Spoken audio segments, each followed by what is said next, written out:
Toda grande obra de arte guarda segredos, uma filosofia oculta pulsando em seu cerne. Para desvendá-los, é preciso mais que ver. É preciso entrar na mente de quem a criou, buscar a compreensão profunda de seus dilemas e visões de mundo. Prepare-se para ver além da superfície. Vamos nessa? Esta é uma história. Uma história sobre o que é real, o que é ilusão.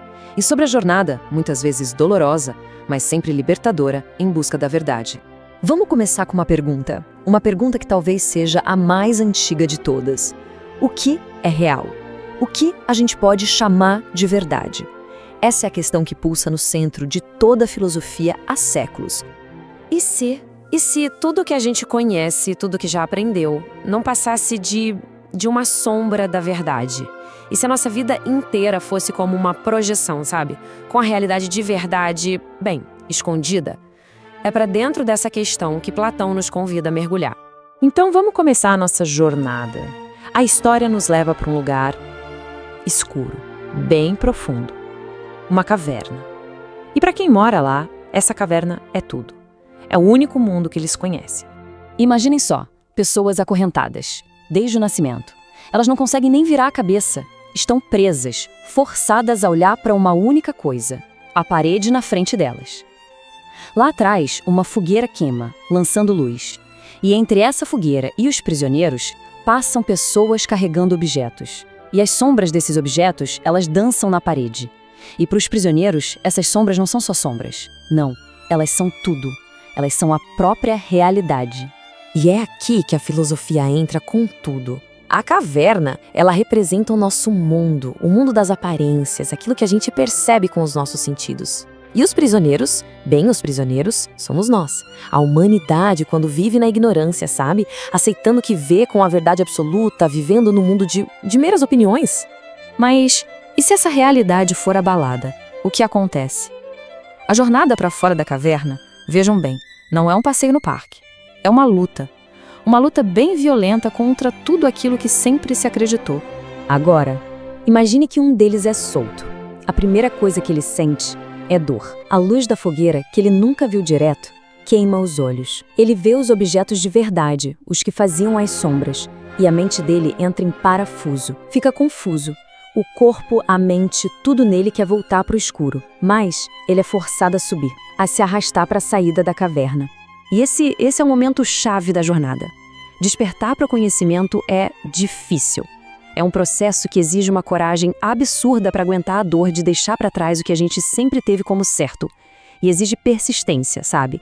Para continuar subindo mesmo quando tudo dentro da gente grita para voltar para a escuridão, que era tão mais confortável. Mas depois da subida, depois de toda a dor, vem a revelação.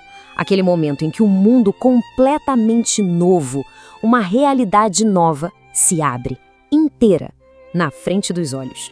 Lá fora a diferença é brutal.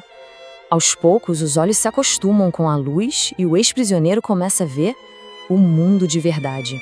As árvores, as cores, as pessoas. Esse mundo lá fora, para Platão, é um mundo das ideias. A realidade verdadeira, que só pode ser alcançada pela razão e não mais pelos sentidos que nos enganam. Até que, finalmente, ele consegue olhar para o sol. E o sol representa a ideia do bem. É a fonte de tudo, de todo conhecimento, de toda existência. É entender que existe uma verdade maior, uma luz que ilumina e dá sentido a todo o resto. É o ponto mais alto da jornada. Mas a história não acaba aí na luz. Não mesmo. Existe um dever, uma obrigação que força quem viu a luz a fazer o caminho de volta para a escuridão. O dever desse ex-prisioneiro, que agora é um filósofo, é voltar para a caverna. Ele precisa contar o que descobriu. Precisa tentar libertar os companheiros daquela prisão de sombras. Só que, quando ele volta para a escuridão, os olhos dele, agora acostumados com a luz do sol, mal enxergam as sombras na parede. Para os outros prisioneiros, ele parece um tolo, um louco. E eles não só o rejeitam, eles o ameaçam. Porque a verdade que ele traz, ela destrói o único mundo que eles conhecem e, de certa forma, amam. O que Platão mostra aqui é que a ignorância tem muita força. As pessoas que vivem na ilusão podem lutar com violência contra a verdade. E isso nos joga na cara uma pergunta bem difícil sobre educação e sobre a nossa sociedade. E é assim que essa história cresce. Ela vira muito mais do que só uma história.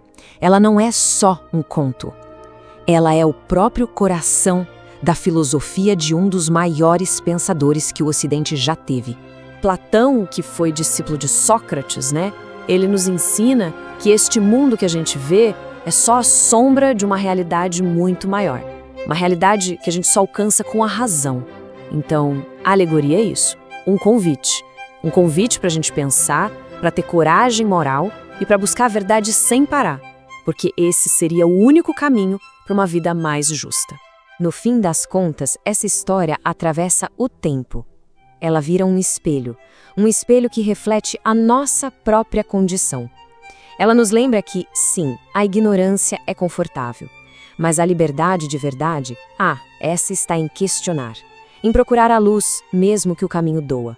E assim, a pergunta final fica ecoando. No nosso mundo de hoje, com tanta informação filtrada, com bolhas sociais, com verdades que já vêm prontas, quais são as sombras na parede da nossa caverna? E a pergunta mais importante de todas, será que a gente tem coragem de enfrentar a luz? E assim, mais uma vez, mergulhamos nas profundezas de uma obra, não apenas para apreciá-la, mas para desvendar a questão filosófica que pulsa em seu cerne. Se você também anseia por essa visão que transcende o óbvio, por mergulhos filosóficos que expandem a mente, então inscreva-se no canal e ative o sininho. Assim, você não perderá nossas próximas análises e juntos continuaremos a desvendar os significados ocultos que a arte nos oferece. Até a próxima!